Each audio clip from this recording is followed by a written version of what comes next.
열왕기상 3장 5절에서 14절까지의 말씀에 보면 하느님께서 솔로몬에게 너 나한테 뭘 청하기를 바라느냐 이렇게 물어보십니다.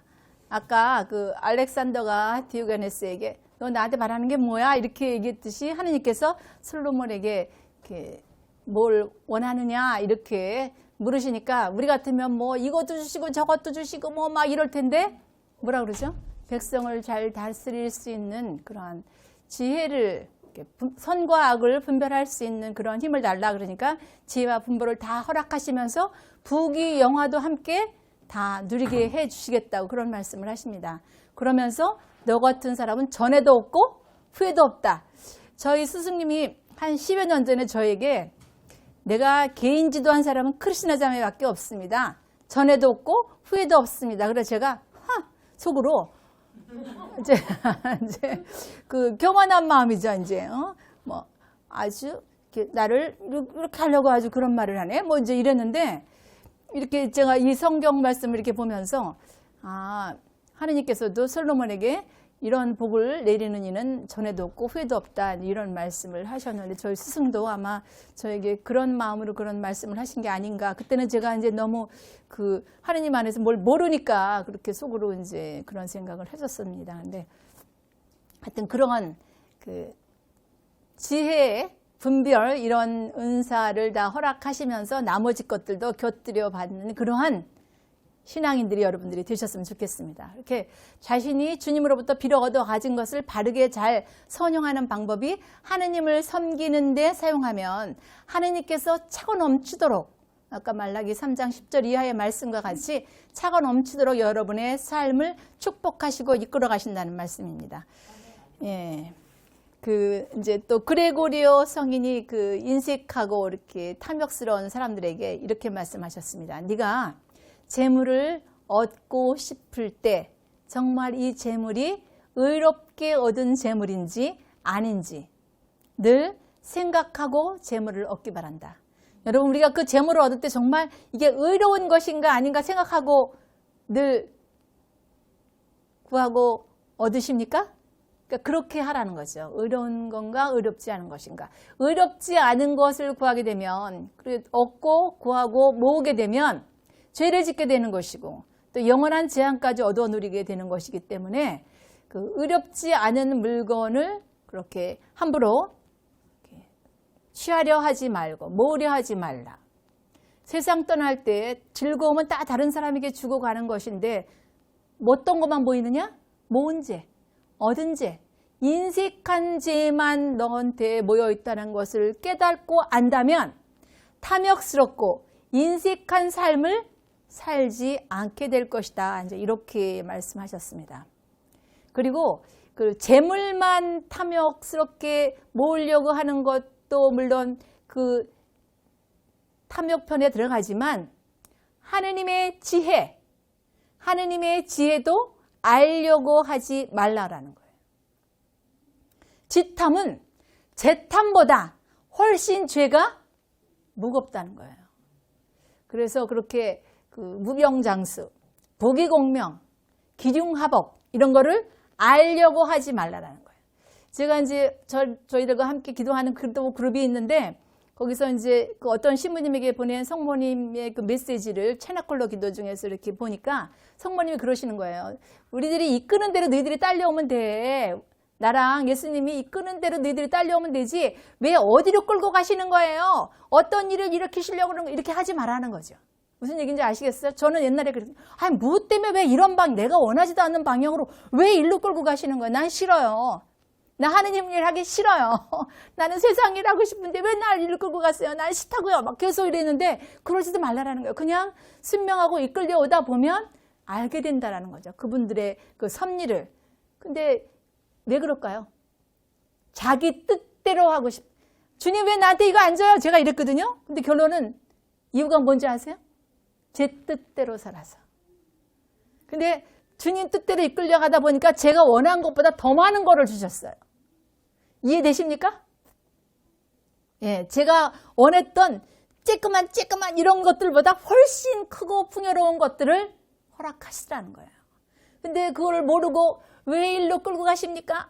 이유가 뭐예요? 나는 이렇게 살 사람이 아닙니다. 막 이러고 계속 삿대질하고 덤비고 원망하고 주님한테 따졌는데 이제 아무것도 할 수 없다. 아까 얘기했잖아요. 무능력함을 깨닫고 삶의 많은 부분들을 가지치고 하고 나서 하느님 뜻에 전복하고 이끌려가다 보니까 훨씬 풍요롭고 아름다운 삶을 주님이 허락하시다는 거예요.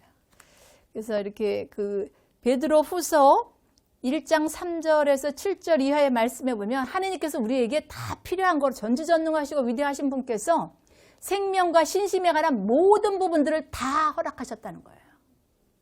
그렇기 때문에 그 믿음의 덕을, 덕의 알물, 알매의 절제를, 절제의 인내를, 인내의 신심을, 신심의 형제애를, 형제의 사랑을 더하고 사시면 주님께서 여러분의 생명과 여러분의 신심에 하나도 손색이 안 가게 풍성한 은총을 폭포수와 같이 내려주신다고 말씀하고 계십니다. 우리가 신앙의 삶의 여정 안에 우리 눈으로 볼 수도 없고 바랄 수도 없고 할 수 없는 일들을 주님은 당신 뜻에 합당하게 이끌려가는 이들을 통해서 주님은 하신다라는 거예요. 그래서 그 아우구스틴 성인은 그렇게 얘기했어요. 기륭화복, 앞날에 대해서 알려고 하지 마라. 그거는 마귀의 술수에 넘어가는 것이다. 더 많이 알려고 하고 더 많이 행하려고 하면 할수록 더 깊은 죄의 늪에 빠져서 영원한 재앙을 얻어 누릴 수 있기 때문에 그렇게 하지 마라. 그랬더니 또 어떤 사람이 아니 그럼 저 점성가들 잘 맞추는데 왜 그러세요? 이렇게 이제 여쭌 거예요. 그랬더니 그래 잘 맞춘다고 너희들이 생각하면 생각할수록 글로 더 들어가니까 너희들은 점점 더 죄의 늪에 빠지게 하는 그들의 마귀들의 술책이다.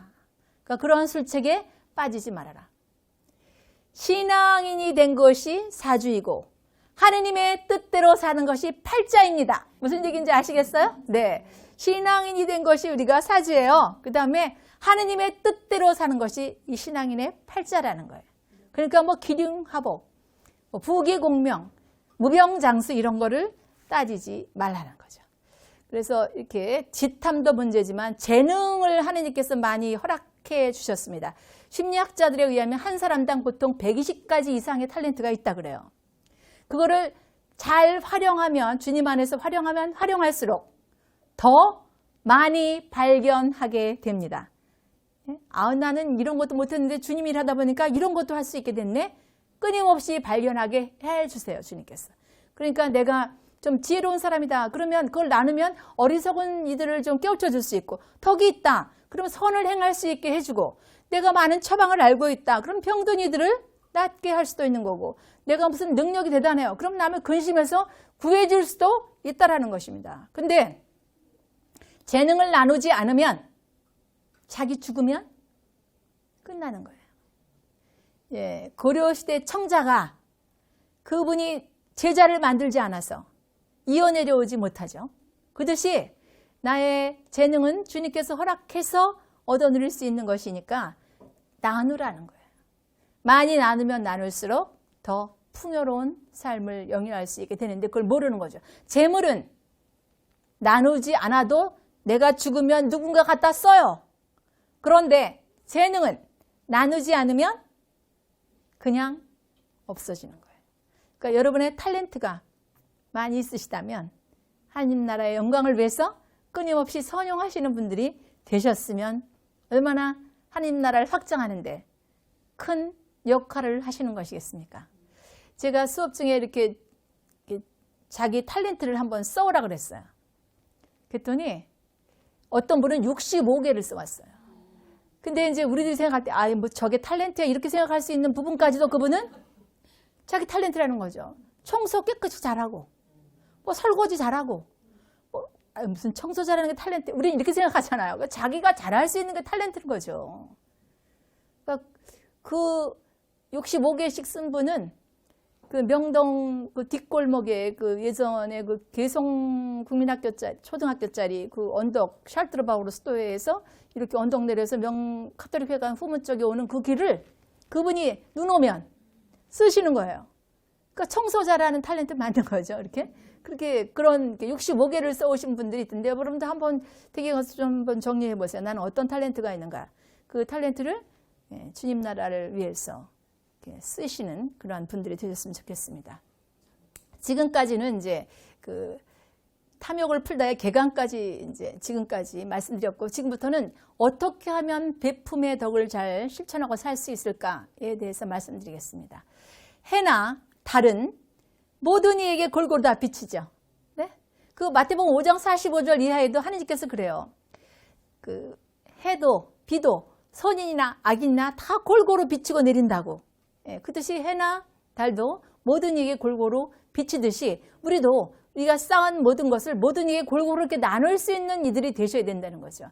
천사들이 영혼을 가진 것 중에는 그래도 가장 그 시편 8편에 보시면 8편 6, 7, 8 쭉 이렇게 보시면 그 인간이 무엇이게 이토록 사랑하시고 인간이 무엇이게 이토록 기억하시나이까 하면서 천사보다는 못하게 만들었지만 영광과 존귀의 간을 씌워주셨다고 인간에게 그렇게 말씀하십니다. 그러니까 천사는 인간보다 조금 낮게 만드셨다라는 표현이 시편 8편에 나와요. 그러니까 이게 천사들은 인간들을 이렇게 선을 행해서 덕을 쌓을 수 있도록 돕고 돌보고 하는, 붙들어주고 하는 역할을 한다는 거죠. 근데 인간들은 뭐 하냐는 거죠. 재물 모았고 재능 있고 지식 있고 그러면 다 나누라는 거예요. 근데 나누기가 쉽지 않죠. 이제 다 내 거라고 생각하니까. 특히 이렇게 그 많은 지식을 갖고 있는 학자들 중에서 자기 후배를 이렇게 키워내기가 쉽지 않다 그래요. 이렇게 잘 알려주려고 하거나 가르쳐 주려고 하지 않는다는 거죠. 아까 그 고려 청자를 그렇게 자기만 알고 가가지고 이렇게 후대에 남겨지지 않은 것 같이 자기가 잘 이렇게 쌓은 거라면 제자 후배들을 끊임없이 많이 만들어야 되는데 그렇지 않은 이들이 꽤 많다고 합니다. 그러니까 하느님은 자비로우시고 굉장히 인자하시고 여러분이 하실 수 있는 표현들 다 하셔도 입이 모자라서 못하죠. 그러니까 그렇게 차별하지 않으시고 그 로마서 2장 11절 이하에 보면 하느님은 차별하지 않고 모든 일을 사랑하신다고 그래요. 그러니까 모든 일을 사랑하시는 그러한 인자하신 하느님 아버지가 우리를 사랑하셔서 우리가 이 세상을 살아갈 수 있게 한 그 모든 은혜가 우리가 공을 쌓아서 무슨 어떤 행적을 일으켜서 된 것이 아니라는 거 알고 계시죠? 여러분 구원은 거저 빌어 얻어 가진 것이라는 것도 알고 계십니다. 그러니까 그러한 하느님의 자비는 우리의 어떤 노력보다도 훨씬 크신 분이라는 거예요. 그래서 고린도 후서 1장 3절에서 4절 이하에 보시면 하느님이 이렇게 인자하신 하느님이시고 위로의 아버지이신 그런 하느님께서 우리에게 환난 중에 우리를 위로해 주시고 그렇게 해 주신 이유는 무엇인가? 우리가 다른 이들이 환난과 고통을 겪을 때 그들을 위로하라고 주신 것이라는 것입니다.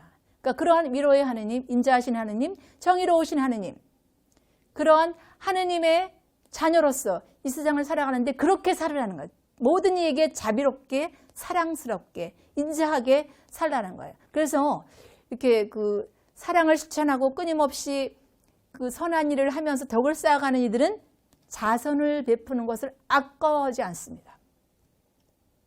근데 아까워하는 사람은 어떤 사람이냐? 비루한 사람들. 내가 벌었는데 이게 어떻게 나요?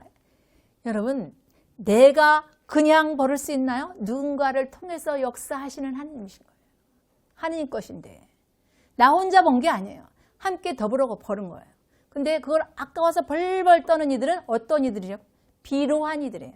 그래서 즐거운 마음으로 기쁘게 쓰는 그러한 이들은 참 덕성스러운 이들이라고 볼 수 있지만 이렇게 아까워하는 이들은 굉장히 비루하고 덕도 없는 이들이라고 말할 수 있습니다.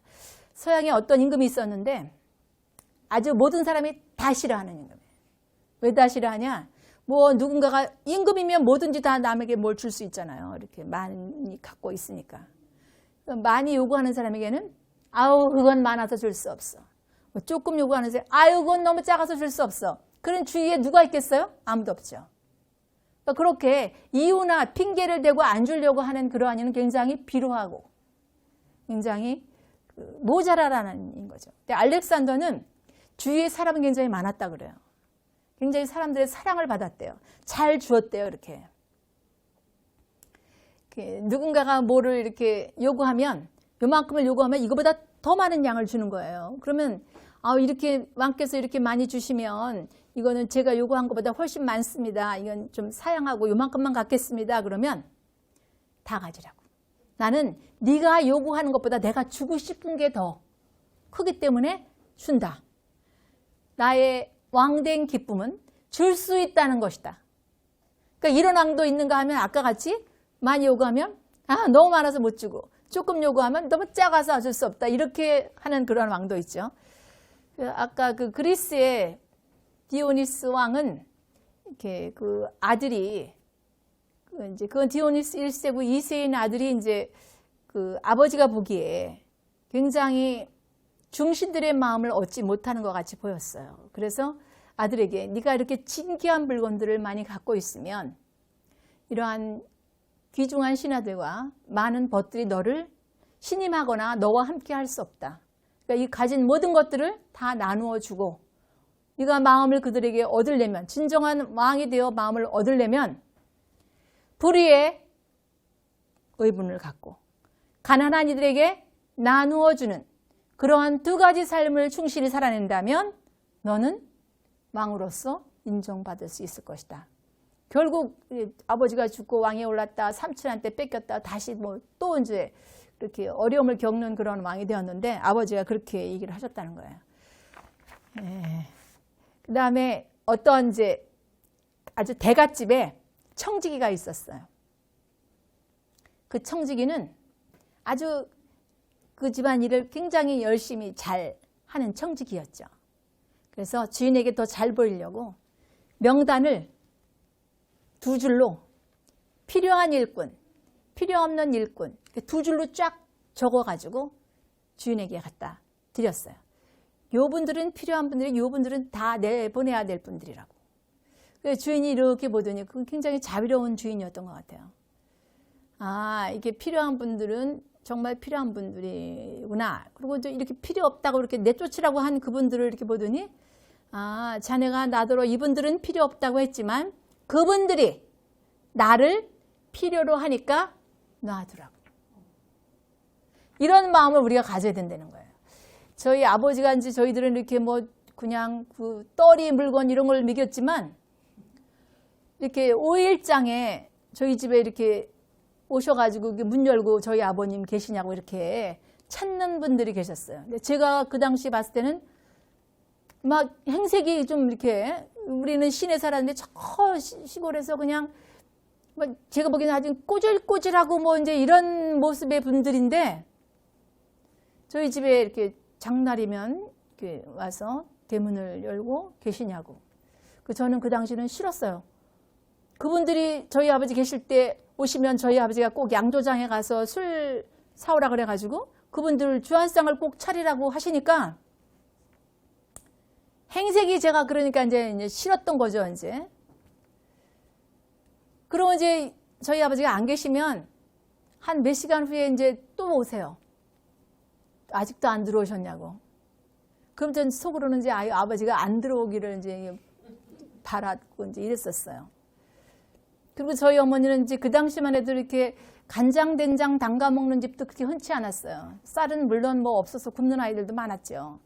그러면 이렇게 그걸 퍼서 주시고 쌀도 퍼서 이렇게 주시고 없는 분들에게. 근데 제가 이렇게 주님한테 삿대질하고 막 덤벼들 그 당시에 제가 깨달은 거예요. 누군가가 나한테 뭔가 이렇게 제가 당장 필요한 어떤 것들을 지금 이게 지금 애들이 셋인데 도시락을 싸다 보니까 쌀이 푹푹 떨어지네요. 그러면 누군가가 쌀을 제가 우리 쌀 떨어졌어 이렇게 안 하는데 쌀을 가져와요. 자기네 친정에서 너무 많이 올라왔으니까 2말을 뭘 갖다 준다는 거예요. 그때 제가 깨달았어요. 저희 아버지가 문전 나그네 흔전 대접을 하라고 늘 그러셨어요. 문전에 누군가 오시면 흔하게 대접을 해서 전 싫은데 이제 아버지 왜 저런 꾸지지하고 그런 분들 이렇게 뭘 해다 바치라고 그러냐고 나는 싫다고 이제 이랬는데 그때 제가 그 어머니 아버지가 그렇게 하셨던 그거를 내가 이렇게 공급을 주님을 통해서 공급받는구나 라는 깨달음을 그때 제가 깨달은 적이 있는데, 이 청지기와 이 주인의 이야기를 보면서 그 생각이 떠올랐어요. 그리고 이제 우리가 이렇게 누군가에게 베풀 때 억지로 주지 말라는 거죠. 기쁜 마음으로 주라는 거예요. 억지로 주면 주는 나도 무진장했어요. 억지로 주려니까. 그리고 받는 사람도 굉장히 기분이 안 좋아요. 서로에게 덕이 안 되니까 억지로 주려고 하지 말아요. 기꺼운 마음으로 주라는 거예요. 흔쾌히. 하느님 아까워서 벌벌 떨면서 우리에게 주셨습니까? 아니잖아요. 그러니까 그렇게 남에게 줄 때는 두 가지 원칙이 있어요. 억지로 주지 말고 더디게 주려고 그래요. 아주 깐족깐족하고 이 주대에 뭐 깐족거리고 한참 사람 호흡하고 난 다음에 주지 말라는 거예요. 원하면 즉시 주라는 거예요. 그리고 그 원하는 그 예전엔 선비들이 말하죠. 이게 지금 그 그리스도교와 신유학의 만남이라고 그랬잖아요. 1600년대에 쓰여진 그 칠국을 가지고 이제 그 저희가 지금 이렇게 나누고 있는데, 그 선비라는 표현을 굉장히 많이 하셨어요. 선비가 누구에게 도움을 청할 때는 굉장히 부끄러운 마음으로 왔을 텐데 어떻게 하라고요? 그냥 흔쾌히 주라고. 빨리 주는 것이 갑절로 주는 것이다. 무슨 얘기인지 아시겠어요? 이렇게 나갈 때 흔쾌히 나가야 돼요. 나가지 않으면 딴 길이 구멍이 뚫리더라는 거야. 하느님 안에서 보니까 나가야 될 것을 제가 깐죽거리고 안 주고 뭐 이렇게 내보내자 뭐 이렇게 할 때 제가 싫어요 뭐 제가 예전엔 그랬는데 이제는 흔쾌히 그 성당에서 이렇게 먼 때 돈 거들어 오잖아요. 뭐 바자이라 제가 다 주면서 이렇게 깐죽거리고 시비 걸고 싸우고 나중에 이제 이렇게 아까 주님의 섭리를 깨달을 때 그것도 다 회개한 거 아니겠어요? 이왕 줄 거 주지 뭐 성당에서 왜 돈을 거들어오냐, 바자의 티켓은 왜 파느냐 뭐 이러고 제가 아주 나쁘게 말하면 오두방정을 떨었었어요.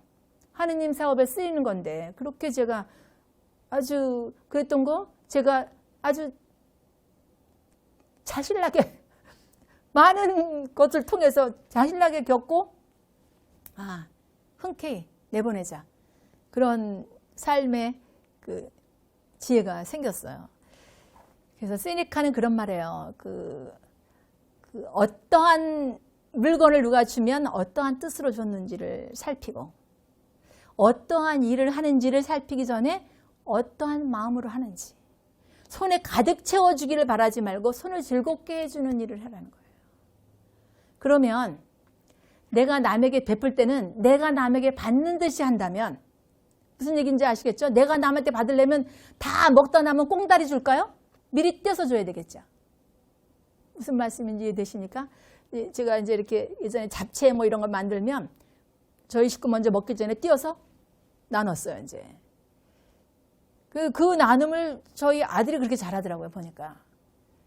저희 며느리가 어머니 그냥 뭐든지 생기면 남을 다 줘요. 그래서 주는 게 복된 거다. 주는 게 복된 거예요. 적게 뿌린 이는 적게 거둬요. 그러나 많이 뿌린 이는 많이 거둬요. 성경 말씀에 있는 말씀이에요. 그러니까 적게 뿌린 이는 적게 걷지만 많이 뿌린 이는 많이 걷는다고. 그래서 이렇게 그 자선을 베풀 때에도 사람과 물건을 잘 헤아려서 베풀어야 된다는 거죠. 그러니까 내가 막 가난해지면서까지 나누면은 안 되는 거죠. 나는 손해보면서 다른 이익이 되는 그런 나눔은 하지 말고 나눔이란 가진 것을 쪼개어 나눈 것인데 내가 가난해져 가면서까지 나누면 곤란한 거죠. 그리고 가까운 데 있는 어려운 이웃들을 함께 나누고 그러면 악인은 하지 말아야 되는 거 아니에요? 선인 악인을 다 하라는 거죠.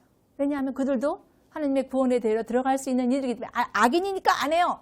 이렇게 하지 말라는 거예요. 그러니까 내가 공공해지면서 내가 막 근심 걱정을 하면서 남의 근심 걱정을 덜어주려 하지 마시고 내가 막 가난해지면서 남을 이렇게 돕고 그런 일은 하지 말고 사람과 물건을 잘 헤아려서 해야 된다는 거. 그 다음에 내가 누구에게 무언 은혜를 이렇게 자선을 베풀었으면 어떻게 해야 돼요? 잊어버리시라는 거죠. 근데 우리는 잊어버리나요? 내가 저렇게 했는데 저럴 수가 있어. 나 이러지 않아요? 어떠십니까? 그러니까 내가 누구에게 베푼 것이 있으면 잊어버리고 남이 나한테 베푼 것은 잊지 말고 꼭 갚으라는 거예요. 근데 내가 베풀었는데 누군가가 몰라요. 그러면 성내야 될까요? 성을 내시지 않아야 된다는 거죠. 한 번 베풀었는데 몰라요? 두 번, 세 번 베풀라는 거예요. 베풀 수 있으면. 그래서 이렇게 베푸는 것은 누구를 대신하는 것인가요? 주님을 대신하는 거예요. 주님이 사람이 되어 짠 나타나가지고 이렇게 베풀어줬으면 얼마나 좋겠어요. 내가 통로가 되는 거죠. 하느님께서 나에게 별별 은총을 다 뭐 재물도 주시고 여러 가지 것들을 많이 주시는데 나는 이웃을 향해서 내보낼 수 있는 뭐죠? 도구예요. 통로. 그러니까 폭포수와 같이 내리는 그러한 모든 것들을 이웃들에게 이렇게 자연스럽게 흘려보내야 되는데 내가 쌓아안고 있으면 정체돼서 흘러갈 수가 없겠죠. 그래서 이렇게 잠언 28장 27절 이하에 보면 그 가난한 이에게 주는 자에게는 주님이 모자라지 않게 하신다는 거예요. 그런데 그걸 못 본 채 하는 이에게는 저주를 내리신다고. 예, 저주를 내리신다에 초점을 맞추지 마시고 그냥 있는 것을 베풀 수 있는 이들이 되셨으면 좋겠습니다.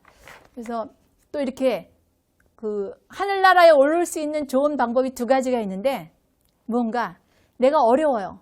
굉장히 공공해요. 그럼 이 공공한 삶을 잘 참아 받으시라는 거죠. 인내하라는 거예요. 잘 참아 받는 것도 즐거워하고 기뻐할 수는 없다 할지라도 잘 참아 받으시면 하늘나라에 오르는 길이라는 거예요. 여러분 마태복음 5장 보면은 산상설교, 참행복, 진복8단 이렇게 알고 계시죠? 예, 마음이 가난한 사람은 행복하다. 하늘나라가 그들의 것이다. 슬퍼하는 사람은 행복하다. 위로를 받을 것이다. 온유한 사람은 행복하다. 땅을 차지할 것이다. 의로움에 주지고 목마른 사람은 행복하다. 흡족할 것이다. 자비를 베푸는 사람은 행복하다. 자비를 입을 것이다. 마음이 깨끗한 사람은 행복하다. 하느님을 뵐 것이다. 평화를 이루는 사람은 행복하다. 하느님의 자녀가 될 것이다.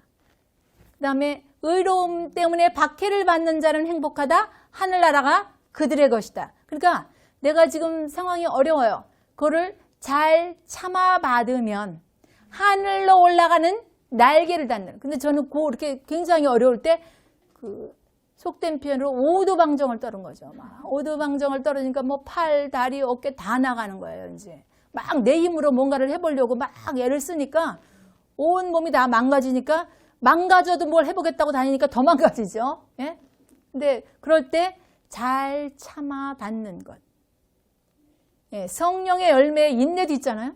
잘 참아받는 그러한 삶을 사시고 또 부유하지 않더라도 가진 것을 쪼개어 나누는 그러한 삶을 사신다면 하늘나라로 올라가는 날개를 다는 격이라는 거예요. 그 다음에 그 가난한 이를 구제하시는 그러한 삶을 사신다면 하늘나라에 쌓는 거라고 아까 말씀드렸죠. 예, 마태복음 6장 24절에서 34절 이하에 하늘나라에 쌓는 것이라고. 점도 없고 도둑도 없는 안전한 곳에 쌓을 수 있는, 그러니까 하느님의 의로움을 이렇게 마음껏 얻어 누릴 수 있는 그러한 장이 어려운 이에게 베푸는 것이라는 것. 그래서 이렇게 잘 베풀어야 되는 이유는 여러분 우리가 잔뜩 먹고 여 위에서 나 너희들한테 안 줘. 그리고 여기 붙잡고 있으면 어떻게 되죠? 어떻게 되죠? 딴 데 다? 딴 장기들이 다 어떻게 될까요? 그냥 안 내려보내면. 예. 그 똑같은 이치예요. 그러니까 그 위장과 우리 몸의 관계와 같이 하느님이 허락하셔서 하느님이 주신 것은 내가 복과 덕을 쌓으라고 주신 거예요. 내가 무슨 공로가 있어서 주신 것이 아니고 복과, 무슨 얘기인지 아시겠어요? 네가 얻어 누릴 복과 덕을 더 쌓으라고 주신 거예요. 그러니까 어떻게 하셔야 돼요? 갈 때 가져갈 수 없는 거예요. 그러니까 잘 나누셔서 하느님 보시기에 합당한 방법으로 어떻게 한 것이 내게 한 것이라고 마태복음 25장 40절에 말씀하셨나요?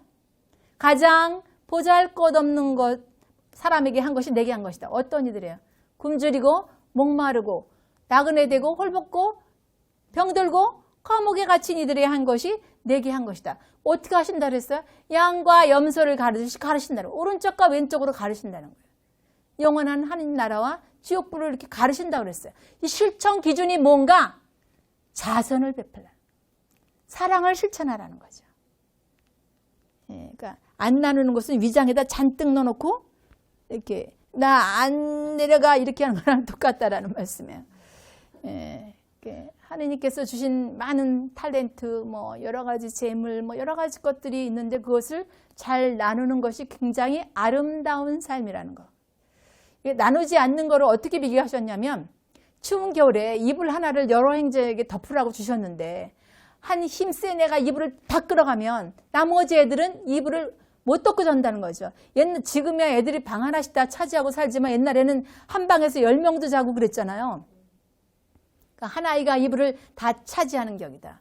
그래서 그 바오라 6세 교황께서 유엔에서 연설하신 연설문 중에 기아로 굶어 죽어가는 사람이 있다면 너희가 나누지 않아서 죽인 것이다. 똑같은 말씀인 거예요. 그러니까 잘 나누는 삶이 하느님 보시기에 아름답고 행복한 삶이라는 것. 이렇게 삶 안에서 실천하시는 자선이 가장 아름다운 나눔이라는 것. 예, 오늘은 여기까지 하겠습니다. 마친 기도로 성모 성과 영광 성봉헌하겠습니다. 성부와 성자와 성령의 이름으로 아멘. 은총이 가득하신 마리아님 기뻐하소서. 주님께서 함께 계시니 여인 중에 복되시며 태중의 아들 예수님 또한 복되시나이다.